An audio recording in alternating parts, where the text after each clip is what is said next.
Hello class, welcome to Algebra Lesson 8.4, which is all about modeling with quadratic functions. By the end of this lesson, you should be able to use quadratic functions to model real-world situations. Alright, let's jump into it. Example 1, use quadratic functions to model area. Okay, so we have a company offers rectangular pool sizes with dimensions as shown. Each pool includes a deck around it. If Carolina wants a 15-foot wide pool with a deck, how many square feet will she need to have available in her yard? Okay, so if we're trying to find the area of a rectangle, we always do length times width, right? So in this case, we're going to take our length, which if I look, I see that this right here is 2x, but notice that we are missing this little piece on the ends. I'm not sure why this pen is not doing the color I want. There we go. We're missing that little piece on each end. And if I look up top, it tells me that the deck is 4 feet wide on each side. So I know that those are each 4. So my length would be 2x plus 4 plus 4, or a faster way of writing that is 8. And then the width, I have x units here, and then I have 2 little pieces on the end. That would be 4 foot and 4 foot, or 4 feet and 4 feet. So we have x plus 8 as the width. So if I want to find the quadratic that represents her, the area she needs in her yard, all I would do is FOIL this, or you can use the box method, whatever you want to do. I'm just going to FOIL quick. 2x times x is 2x squared. 2x times 8 is 16x. 8 times x is 8x, and 8 times 8 is 64. So if I simplify that down, f of x equals 2x squared plus 24x plus 64. So that is the quadratic I would use in order to find the area. It's the formula that I can do. And now I want to specifically find the 15-foot wide pool.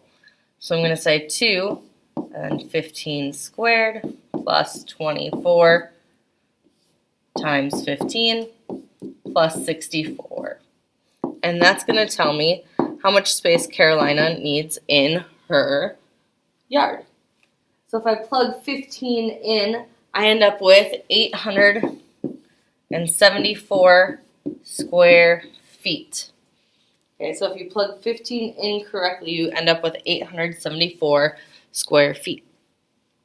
So that's the first thing you'll be practicing with this assignment. You're going to be practicing, finding area using quadratics, and then you'll practice graphing these too, okay? So it'll pull on knowledge from earlier this chapter, as well as some FOIL stuff, which is last chapter, okay? Now, this is something new.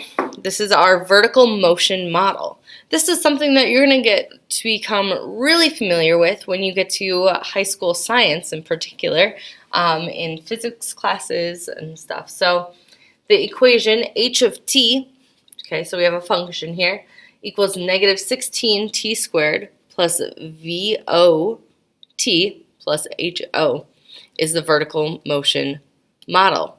The variable h represents the height of an object. So imagine you have a baseball or a basketball, something, and you throw it. When you throw it, it kind of goes like this, right? It goes up a little bit and then it comes back down. It comes back down because we have gravity. And so gravity, the speed of gravity, or maybe that's not the proper way of saying that. I am blanking on if there's a better way of saying that. I'm sorry. But negative 16 represents how fast gravity works in feet, okay? So negative 16 is how fast gravity pulls something back to the earth. If we were in meters, it's negative 9.8, I believe. But I think our book is going to stick with just feet for our assignment, okay? So we have negative 16t squared plus VO. So VO is the object's initial velocity. So how fast something is going right away. So when you throw that ball, what is that speed as it leaves your hand? Okay, that is VO, or the initial velocity, which is what I'll call it from here on out, initial velocity. And then HO is the initial height. Okay, so I'm not going to call it HO, I'm going to call it initial height. Okay, so initial height, initial velocity. All right, this is a formula that you're going to want to memorize, okay, before your test. So we have h of t equals negative 16t squared plus initial velocity times t plus initial height. Let's practice using it. So in this case, we're looking at a diver jumping off a platform, right? They go up and then they come back down. So a diver jumps off a high platform at an initial vertical velocity of 16 feet per second. And if we look at the picture, you can see that the platform is 30 feet high. So we want to know what quadratic function represents the height h of the diver after t seconds of the dive. So I'm going to say h of t, so the height at any given time equals negative 16t squared. That part doesn't change, plus the initial velocity. Velocity is always going to be measured in feet per second or meters per second. Distance, and then it's over a rate of time. So in this case, feet per second. Plus 16t plus our initial height was 30. So our initial quadratic is given right there. So we have negative 16t squared plus 16t plus 30. And that is all the farther I have to go for letter A. Letter B, it wants to know how many feet above the platform will the diver be at the highest point of his dive. So if we look at this parabola we have here, remember a parabola hits its highest or its lowest point at the vertex. So what I'm going to do in order to solve for that vertex is first I'm going to find the axis of symmetry. So remember, x equals negative b over 2a. So if I take that, that would be a negative 16 over 2 times a negative 16. So I'd have a negative over a negative, which becomes a positive.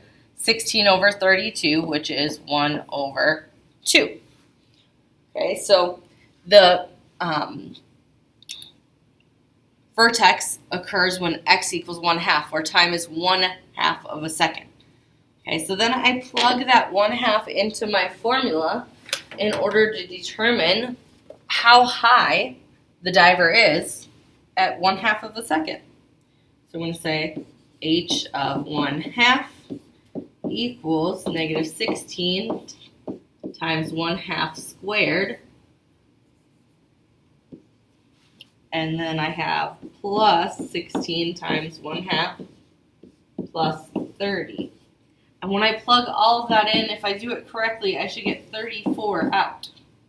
So I know that the highest point the diver reaches is 34 feet, or 4 feet above the platform. 4 feet above the platform. And I'm okay. This, or it says how many feet above the platform. So that's why I'm converting it from 34 to 4 feet above the platform. I'm not just ending at 34 feet. Okay, so make sure you pay attention to the wording of the problem so that way you know what it is looking for. All right, now this is one for you to try on your own. Find the diver's maximum height above the water if he dives from a 20-foot platform with an initial velocity of 8 feet per second. Good luck. All right, so if you solve this problem correctly, your work should look something like mine, where you ended up with the diver's maximum height was 21 feet. And I got that by solving for our x value in our ordered pair. In this case, I didn't use x, I used t. because I'm looking for the time, and I got the time, the diver was at his highest, was at 1/4 of a second. And when I plugged that in, I got 21 feet as the maximum height above the water. Okay, so I didn't convert it to 1 feet because it didn't ask the maximum height above the platform, it asked above the water. So that's why I put 21 feet in this case. And here's our last thing. Here's the concept summary. It talks about how to find the area. It talks about the vertical motion equation or formula. Make sure you know how to do both of these things. If you have questions, please don't hesitate to ask for help. I am happy to help you. Have a great day.